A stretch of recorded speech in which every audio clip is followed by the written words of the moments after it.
Mes chers compatriotes, mes chers amis, je tenais à m'adresser à vous afin de vous témoigner de toute mon amitié et de vous transmettre mes vœux les plus chaleureux à vous toutes et tous qui fêtez aujourd'hui le nouvel an lunaire, une année placée sous le signe du buffle. Que cette année soit remplie d'espoir, de joie, de bonheur pour vous-même et pour vos proches, mais qu'elle soit aussi remplie de raisons d'espérer. Vous êtes nombreux, en métropole et outre-mer,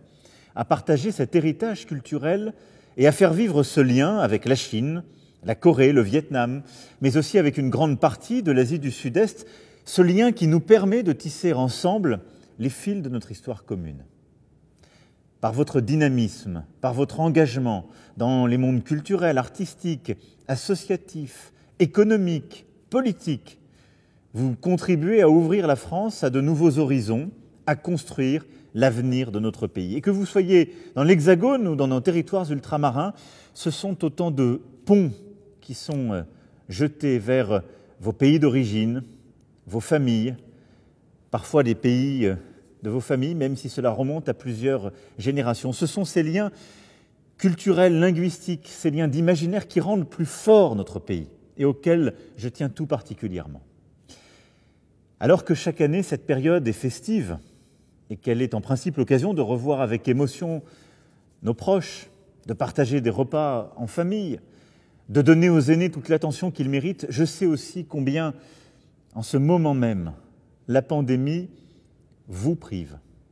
de cette chaleur humaine ô combien nécessaire. Je sais combien les restrictions qui s'imposent et que nous devons respecter, et je vous passe en même temps un message de responsabilité, ce sont aussi des sacrifices. Ils s'imposent à nous et mon amitié vous accompagne dans ces moments. Mes pensées vont également à toutes les familles qui ont perdu des proches à cause de l'épidémie de Covid-19, qu'ils aient perdu ses proches à l'autre bout du monde sans pouvoir se déplacer pour partager avec eux les derniers instants, être présents comme ils l'auraient voulu, ou qu'ils aient perdu ses proches dans notre pays ou en Europe, car les contraintes ont aussi été importantes et n'ont pas permis à beaucoup d'entre vous d'être aussi présents ou d'accompagner dans les derniers instants les membres de leur famille ou leurs amis. Cette pandémie a aussi malheureusement déversé son lot de haine aveugle. Et ce n'est pas le moindre des mots.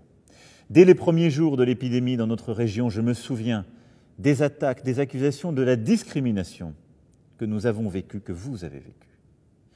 Je voudrais saisir cette occasion pour rappeler l'engagement de la République,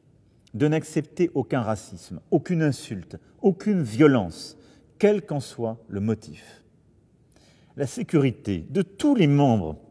de notre communauté nationale, de tous ceux qui ont choisi la France pour réaliser leurs projets, qui aiment notre pays, nos étudiants, les familles, nos entrepreneurs. Aucun ne doit souffrir quelque exception que ce soit et ne supporter sur notre sol quelques discours de haine ou quelques discriminations. Mes chers compatriotes, mes chers amis, après une année éprouvante au cours de laquelle vous avez fait preuve d'une résistance et d'un courage exceptionnel